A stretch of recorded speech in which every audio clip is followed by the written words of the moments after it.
le diable, Satan, notre adversaire, il n'est pas puissant, mais il est rusé. Et quand quelqu'un n'est pas puissant, qu'il est rusé, tu ne dois pas battre avec lui avec une puissance, tu as besoin d'une sagesse.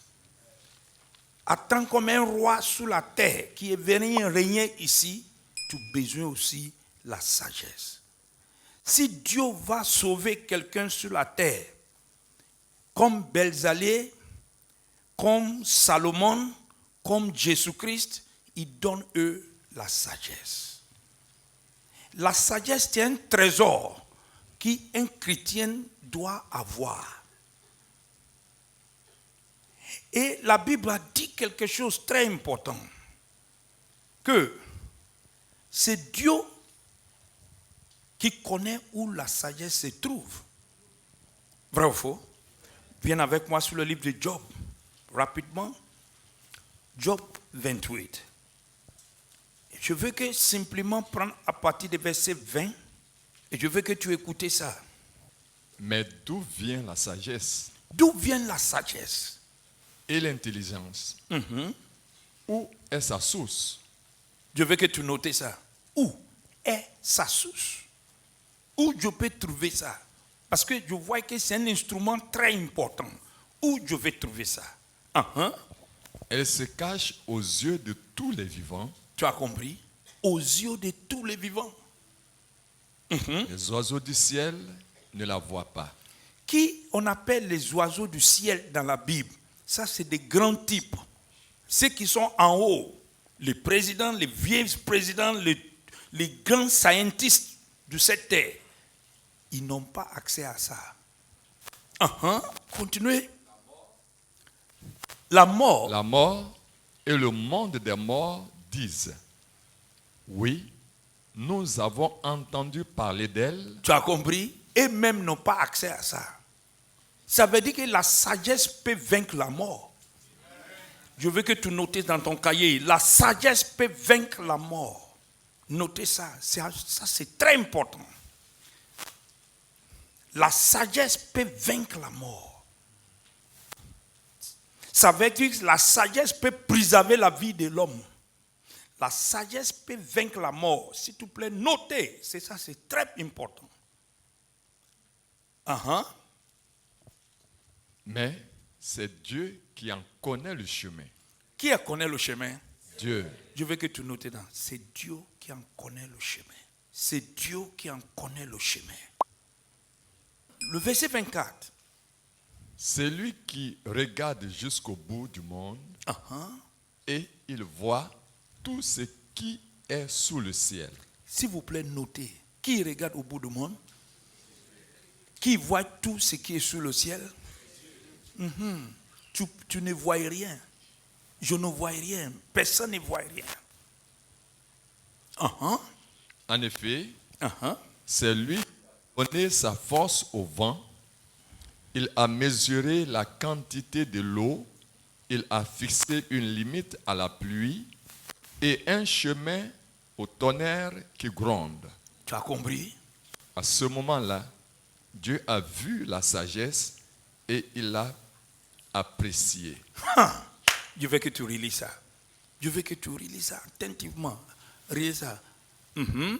26. Il a fixé une limite à la pluie. Qui a fixé le limite à la pluie? Dieu. Et un chemin au tonnerre qui gronde. À ce moment-là, Dieu a vu la sagesse et il l'a appréciée. Il l'a remarquée et il a voulu voir ce qu'elle valait. Ensuite, il a dit aux êtres humains: respectez le Seigneur, voilà la sagesse. Tu m'as dit, respectez le Seigneur. Respectez le Seigneur. Respectez le Seigneur. Respectez le Seigneur. Voilà la sagesse. Voilà la sagesse. Ça veut dire celui qui ne respecte pas Dieu, il n'est pas sage. À quand? Je veux que tu notes ça.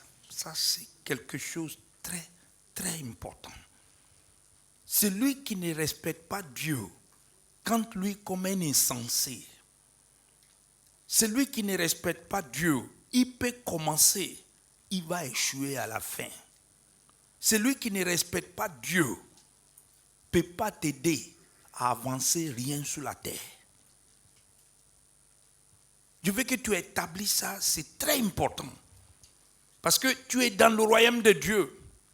Si quelqu'un ne respecte pas Dieu, il ne peut pas aller loin. Les hommes, les jeunes générations, écoutez-moi très bien.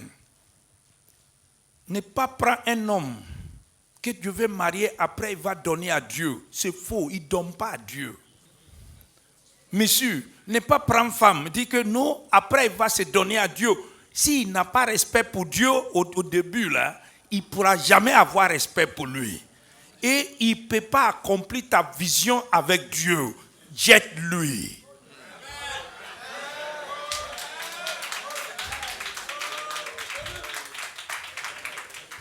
Celui qui n'est pas respect pour ton Dieu ne peut pas t'aider à accomplir ta mission sur la terre. Jeune génération, s'il te plaît, ne pas faire l'erreur que nous on a fait. On dit que Dieu va la changer après. C'est faux. C'est lui qui va te changer. Ne vous faites pas cette erreur. Le respect de Dieu, quand quelqu'un respecte Dieu, il est sage. Même s'il est commencé avec un petit, il va terminer grand. Qui a bien compris ce que Dieu dit? Celui qui respecte Dieu, même s'il a commencé petit, il va devenir grand. Si quelqu'un n'a aucun respect pour Dieu, c'est un signal pour te dire, ça là, c'est bon. Jeune génération, je vais t'amener en haut comme ça. Dans ce royaume, il y a des principes, on ne doit pas compromettre. Celui qui n'a aucun respect pour ton Dieu, tu dis non, je vais me dire, après il va se donner à Dieu. C'est faux. C'est faux. Et je ne veux pas que tu restes dans moyen pour enlever moyen. Parce qu'avant d'enlever 50 moyens, 100 000 moyens vont monter. Je veux que cette vérité soit gravée au fond de votre cœur. Ne faites pas l'erreur que nous avons faite. On se dit, oui, demain, ça va aller. Quand tu vois que la mission que Dieu t'a dit sur la terre, ta mission dans le jardin, celui qui t'a épousé doit t'aider à faire ta mission. Vrai ou faux? Vrai ou faux? Dieu a dit à femme là, il n'est qu'à t'aider, il n'est pas donné femme d'abord, il a donné travail d'abord. Et la femme doit t'aider. Si la femme doit m'aider, mon mari doit m'aider, il doit épouser ma vision. Il doit épouser ce que Dieu est venu faire. En réellement, je vais te dire, quand Dieu a fini d'enlever Ève chez Adam, il a présenté Ève devant qui? Adam. Et puis, immédiatement, Adam dit, ça là est sorti de moi. Est-ce que tu peux dire, ma femme là ou mon mari là est sorti de moi? Il n'est pas sorti de toi. Il est sorti à la cour royale, sur l'autel de sa famille. Il ne peut pas t'aider à accomplir ta vision. Celui qui ne respecte pas Dieu n'est pas sage. Ne compromise pas avec lui. Ne négociez pas ça. Jeune génération, je vous demande au nom du Seigneur, je vous demande de tout mon cœur, ne pas faire. Tu sais, quand je découvre ma mission dans le jardin, tout ce qui va me faire à retarder, je jette tout. Je jette tout. Je suis à la mission de Dieu. Tout ce qui va faire, ma mission va aller derrière, je jette tout. Même si je sais que tu es un obstacle, je vais coucher, tu vas marcher sur moi. Mais je vais atteindre ma mission. Amen. Tu sais ce que Paul dit? Apôtre Paul dit, je n'ai pas encore arrivé à la perfection. Mais il y a une chose que je fais. Je vais atteindre le but que Dieu m'a donné.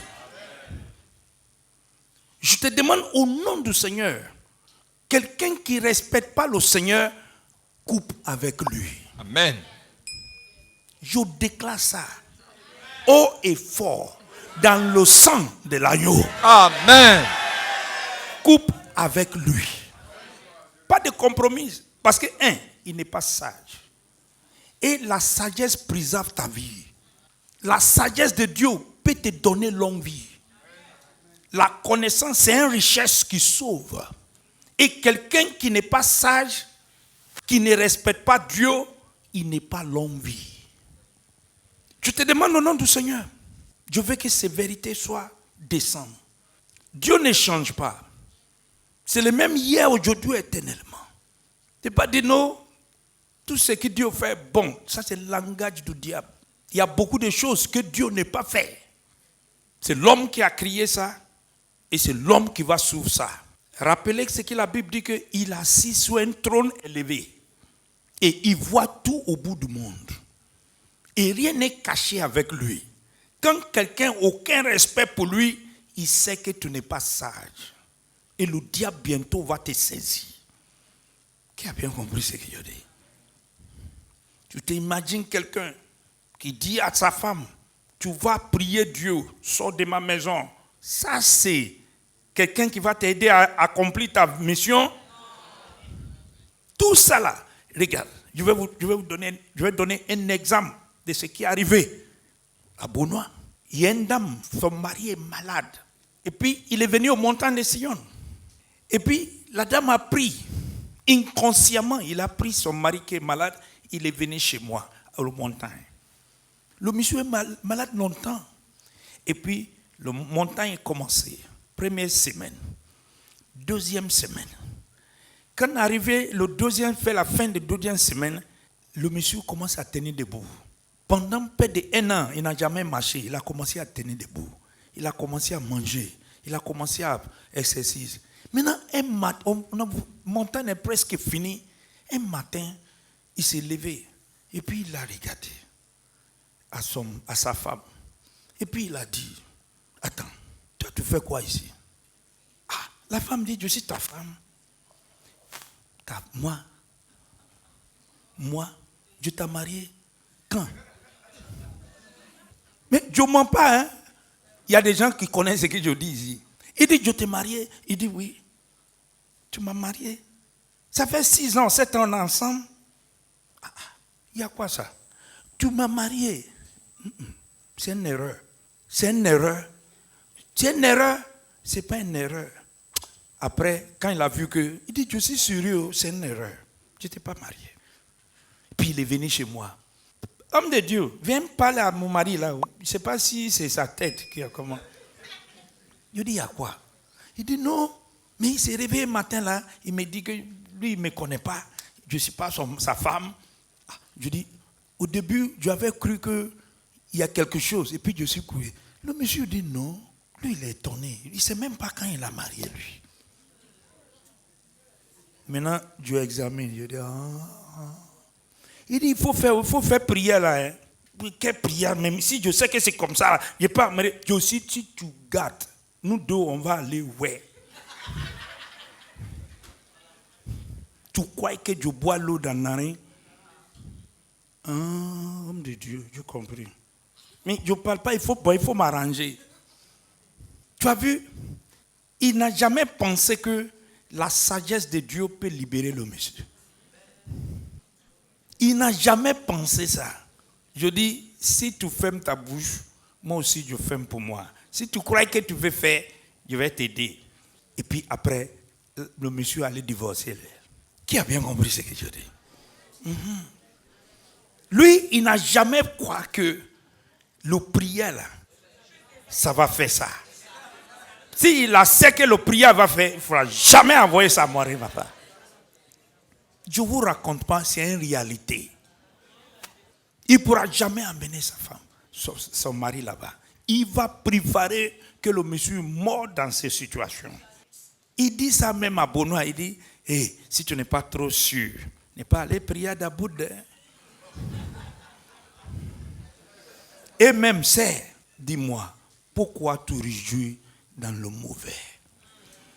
Pourquoi la joie de faire du mal est en toi? Dis Seigneur, ouvre mes yeux. Ouvre mes yeux. Tu vois, c'est pourquoi c'est très important.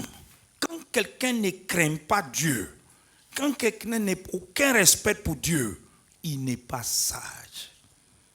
Dieu dit quoi? Pas sage. Il n'est pas sage. Et puis quand tu n'es pas sage, tu vas disparaître vite. D'une génération n'est pas fait la même erreur que nous faisons.